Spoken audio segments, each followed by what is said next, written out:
नमस्कार, मैं Nitin Kumar Radhe Krishna YouTube channel में एक बार फिर से आप लोगों का स्वागत है। राधे राधे। कैसे हैं मित्रों? आशा करता हूं कि आप लोग सकुशल होंगे। जैसा कि मैंने आपको बताया था कि कार्तिक मास त्योहारों का ही महीना होता है। इस माह में हर दिन कुछ ना कुछ कोई ना कोई त्यौहार होता है। जैसे दीपावली के बाद भैया दूज वगैरह वगैरह करके कई त्यौहार हुए। उसके बाद महापर्व छठ आया, छठ भी संपन्न हो गया। आज एकादशी है, देव उठान एकादशी है और संयोग बस पंचक भी हो गया है आज।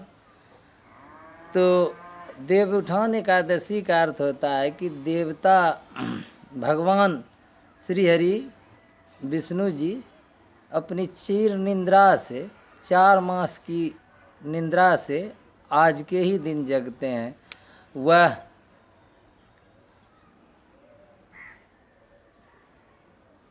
आषाढ़ मास के शुक्ल पक्ष की एकादशी में शयन काल के लिए जाते हैं। अपना सारा कार्यभार महालक्ष्मी जी को सौंप कर, माता लक्ष्मी को सौंप कर वह 4 महीने के लिए क्षीर सागर में शयन करने चले जाते हैं। इस बीच कोई भी शुभ कार्य संपन्न, मतलब कहने का अर्थ है शुरू नहीं किया जाता है। भगवान श्री हरि के सोए होने पर कोई भी नया कार्य प्रारंभ नहीं होता है। किसी भी नए कार्य में हाथ नहीं लगाया जाता है। ऐसी मान्यता है कि भगवान श्री हरि पालन करता है, इसलिए उन्हीं के अनुरूप होता है। इस बीच में श्रावण मास आता है, भगवान भोलेनाथ की लोग पूजा करते हैं। उसके बाद और भी कई पूजाएं होती हैं। तो 4 मास के चिर निद्रा को एकादशी के दिन, कार्तिक मास के शुक्ल पक्ष की एकादशी को पूर्ण होती है और भगवान जगते हैं। उसके ठीक एक दिन बाद द्वादशा में तुलसी विवाह का आयोजन किया जाता है। इसकी भी एक छोटी सी कथा है, मैं बताऊंगा। उसके उपरांत कार्तिक मास की पूर्णिमा के दिन भगवान विष्णु जी और माता लक्ष्मी के साथ उनके जागने की खुशी में देवता लोग दीपावली मनाते हैं, खुशियों के दीप जलाते हैं, क्योंकि भगवान अपनी निद्रा से जगते हैं। और इसलिए दीपावली मनाते हैं कि उन्हें पता होता है कि उनकी देवताओं की जो भी समस्याएं आती हैं वह श्री हरि ही दूर करते हैं। तो इस लेकर, और इस एकादशी के रोज पुण्यतिथि इसलिए भी मनाई जाती है कि इसी दिन भगवान शिव त्रिपुरासुर नाम के राक्षस का वध करते हैं। इसलिए भी इस तिथि को मनाया जाता है। देवताओं पर जो त्रिपुरासुर अत्याचार करते हैं, उस अत्याचार से मुक्ति होती है और उसी दिन भगवान विष्णु भी अपनी चिर निद्रा से जगते हैं। और एक छोटी सी कथा भी है कि काशी के उस समय काशी के राजा देवताओं का भगवान शिव को काशी जो है वह त्रिशूल पर मानते हैं कि काशी जो है पृथ्वी से अलग त्रिशूल पर बसा हुआ है। भगवान शिव के त्रिशूल पर बसा हुआ वह धरती से अलग माना जाता है। इसलिए कि वहाँ भगवान शिव के साथ साथ श्री हरि का भी वास होता है। तो इस लेकर देवताओं को किसी कारणवश वहाँ के राजा ने प्रतिबंध लगा दिया था कि आप काशी में प्रवेश नहीं कर सकते, भोलेनाथ के दर्शन नहीं कर सकते। इसलिए कि उसी दिन, मतलब देव उठान एकादशी के ही दिन, वहाँ के महाराज के द्वारा देवताओं को यह आश्वासन दिया जाता है कि आज के बाद आप लोग भगवान शिव के दर्शन के लिए काशी में पधार सकते हैं, आ सकते हैं। इस लेकर भी काशी में दीपावली की देव दीपावली के रूप में मनाया जाता है। कई कथाएं और भी हैं। तो तुलसी विवाह का जो आयोजन होता है, तुलसी के जन्म की कथा थोड़ी शॉर्ट में मैं बता देता हूँ, छोटी सी कथा है। तो होता यूँ है कि भगवान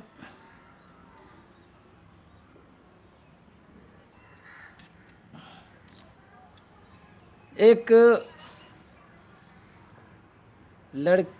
मतलब एक कन्या थी जो भगवान विष्णु की परम भक्त थी। सावित्री, हाँ सावित्री उनका नाम था, भूल रहा था, बोलिए राधे राधे। सावित्री उनका नाम था। सावित्री भगवान शिव की परम भक्त थी और वह भगवान विष्णु और शिव दोनों की ही भक्त थी। तो लेकिन वह ज़्यादातर विष्णु जी की ही भक्त, मतलब कि ज़्यादा भक्ति करती थी। तो इस लेकर एक बार की कथा है कि सावित्री विष्णु जी की भक्त होने के साथ साथ तो उनका विवाह जलंधर नाम के एक असुर से हो गया। तो वह पति परायण स्त्री थी, पति को ही ईश्वर मानने लगी।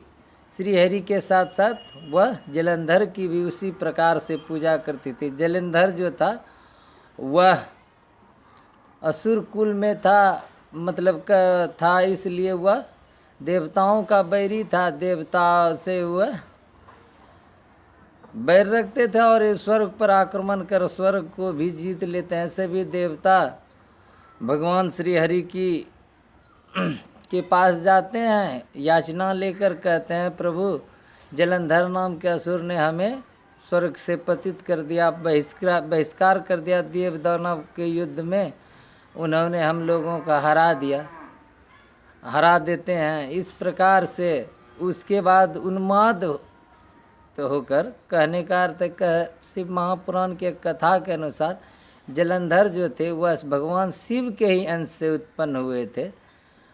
तो जलंधर भगवान शिव से लड़ने के लिए कैलाश पर चले जाते हैं, जाने लगते हैं। तो सावित्री जो उनकी पत्नी थी वह उसकी पूजा वूजा करते हैं। पहले समझाते हैं कि आप शिव से मतलब कि बैर मत लीजिए। भगवान शिव त्रिकालदर्शी, मतलब तीनों लोक के स्वामी हैं, उनसे आप मतलब युद्ध मत कीजिए।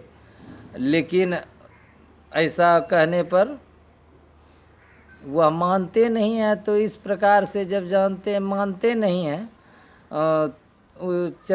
हट करते हैं जाने का, तो वह उनकी पूजा करती है, तिलक करती हैं और उन्हें युद्ध पर जाने भेज देती है और कहती है ठीक है, जब आपकी इच्छा है तो मैं यहाँ आपके लिए पूजा में बैठूंगी। जब तक मैं पूजा में रहूंगी आपको शिव हरा नहीं पाएंगे, ऐसा कहते हैं और अपने भगवान विष्णु से प्रार्थना करते हैं।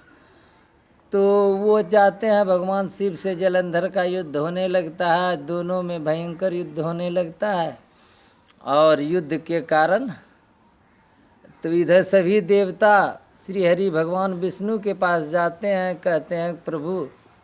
तो वो जब तक, मतलब कहने का अर्थ है कि सावित्री वो उसकी पत्नी जो पति परायण है, पति को ईश्वर मानती है और जब तक उसका मतलब सतीत्व भंग नहीं होगा तो जलंधर की मृत्यु कैसे होगी। तो इस पर भगवान विष्णु कहते हैं कि वह तो मेरी परम भक्त है। बोलिए राधे राधे, जय श्री कृष्ण। तो वो कहते हैं कि मैं उसके साथ छल कैसे करूं, वह मेरी परम भक्त है। तो वो कहते हैं ठीक है, आप अगर उनके साथ छल नहीं करते हैं तो फिर सृष्टि प्रलय में चला जाएगा, वह सृष्टि को तहस नहस कर देगा। क्योंकि भगवान शिव अगर उनके हाथों पराजित हो जाते हैं तो फिर तो भगवान शिव का मान भी भंग हो जाएगा, ऐसा कहते हैं। बोलिए राधे राधे। तो भगवान शिव क्या, भगवान श्री हरि क्या करते हैं, भगवान विष्णु जी त्रिपुरा, मतलब वो जलंधर का ही रूप बनाकर जलंधर के महल चले आते हैं और आने के बाद सावित्री उठकर ज्यों ही उनके पास आती है, कहते हैं कि नाथ आप आ गए युद्ध से लौटकर। कहते हैं हाँ आ गए, हमने भगवान तो इतने में ही वह, बोलिए राधे राधे, वह भगवान का स्पर्श करती हैं, उन्हें प्रणाम करती हैं पैर छू के। तो उसके बाद ज्यों ही ऐसा होता है भगवान शिव के से, ज्यों ही भगवान विष्णु में देवी सावित्री का, मतलब कि कहने का अर्थ है कि सावित्री के पैर छूती हैं, भगवान का स्पर्श होता है, तो उनका सतीत्व भंग हो जाता है। जलंधर के रूप में आते हैं जब भगवान श्री हरि बन के, तो तब अब तो वहाँ जो युद्ध कर रहे थे जलंधर से, जलंधर जो महादेव जी से युद्ध कर रहे थे, तो उस युद्ध में महादेव के हाथों और जलंधर का वध हो जाता है, क्योंकि ज्यों ही यहाँ सावित्री का और सतीत्व भंग होता है, वहाँ वह जालंधर भगवान शंकर के हाथों मृत्यु को प्राप्त हो जाते हैं। बोलिए राधे राधे। तो इस प्रकार उनका जो शीश कटकर आकर उनके महल में गिरता है, तो जब सावित्री उस शीश को देखती हैं, तो उसके शीश को, ज्यों ही जलंधर को शीश को अपने आगे गिरा हुआ देखती हैं, तो वह समझ जाते हैं। तो वह कहते हैं कि आप कौन है, मतलब कौन है आप जो मतलब हमारे पति का रूप बनाकर आए और हमारा सतीत्व भंग किया। तो भगवान श्री हरि अपने मूल स्वरूप में आते हैं। बोलिए राधे राधे, जय श्री हरि। तो उनके मूल रूप में आते ही सावित्री उन्हें श्राप दे डालते हैं कि अभी आपने हमारा सतीत्व भंग किया, जिसके चलते हम विधवा हो गए, हमारे पति का स्वर्गवास हो गया, मतलब हमारे पति की प्राण चले गए। इसलिए मैं आपको श्राप देती हूँ कि आप एक पत्थर में तब्दील हो जाओ। तो भगवान की कृपा से, मतलब कृपा तो अपने सारे भक्तों पर होती है, सावित्री भी उनकी भक्त थी, तो उनके कहते ही भगवान स्वयं को शिला के रूप में परिवर्तित कर देते हैं, उनका श्राप उन्हें लग जाता है। तो इतने में ही सारे देवी देवता वहाँ प्रकट होते हैं और त्राहिमाम त्राहिमाम करते हुए मतलब सावित्री को कहते हैं कि हे सावित्री, ये तुमने क्या किया? तुमने तो भगवान श्री हरि को, जो कि सृष्टि के पालन करता है, उसे ही तुमने शिला में बदल दिया। तो अब सृष्टि का कार्य कैसे चलेगा? यह तो एक होनी थी, जलंधर का वध भगवान शंकर के हाथों होना था, इसलिए कि वह एक मतलब कहने का अर्थ है कि वह तुमने धर्म किया, परंतु तुम्हारा पति अधर्म के राह में चल रहा था, ऐसा ही ब्रह्मा जी समझाते हैं।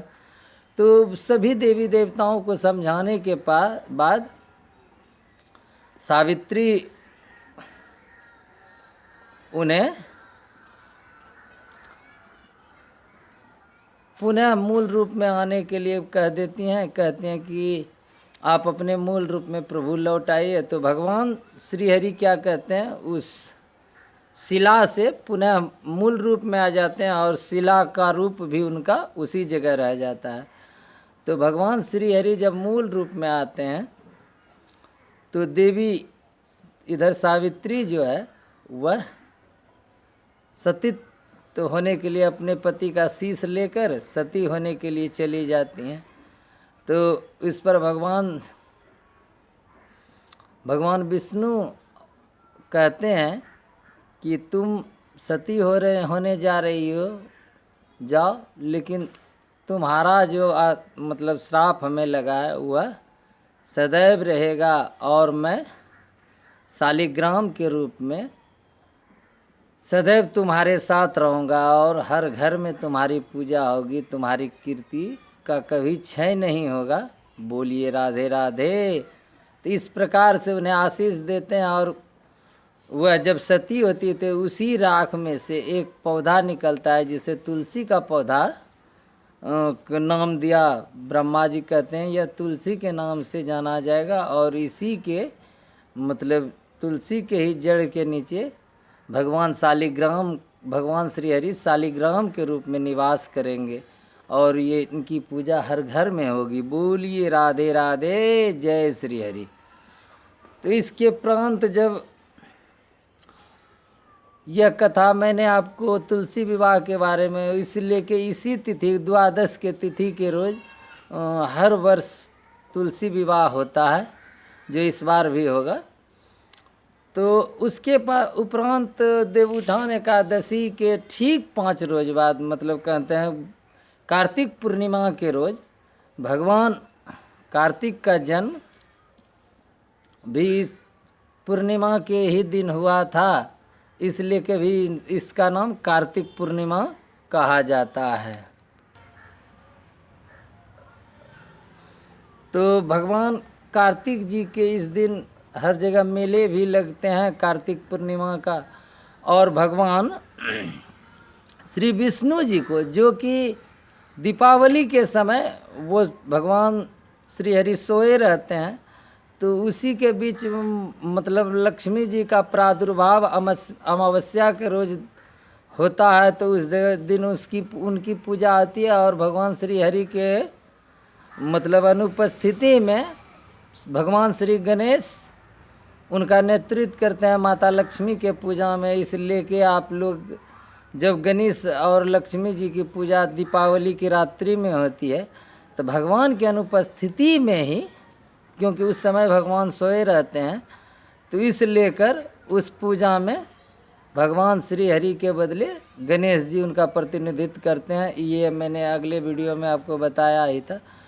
तो इस दिन पुनः जब भगवान जागृत होते हैं, जगते हैं, तो उनके जागृत होने पर भगवान श्री हरि और माता लक्ष्मी की पुनः पूजा होती है। और देवता भी इस दीपावली को मनाते हैं। इसमें गौ मतलब दीपदान का महत्व होता है। जैसे गंगा या आपके आसपास जो भी नदी सरोवर हो, उसमें आप दीपदान करें, इससे आपके गृह क्लेश शांत होंगे। और घर के मुख्य मार्ग पर ज्योतिष के अनुसार मैंने देखा, उसमें बताया गया है कि आप अपने घर के मुख्य मार्ग पर हल्दी से चौक बनाकर उस पर दीपक जलाएं, जिससे कि आपके गृह क्लेश शांत होंगे। और माता लक्ष्मी कहने का अर्थ है कि आपके यहाँ धन वैभव में वृद्धि होगी। और भगवान आपके घर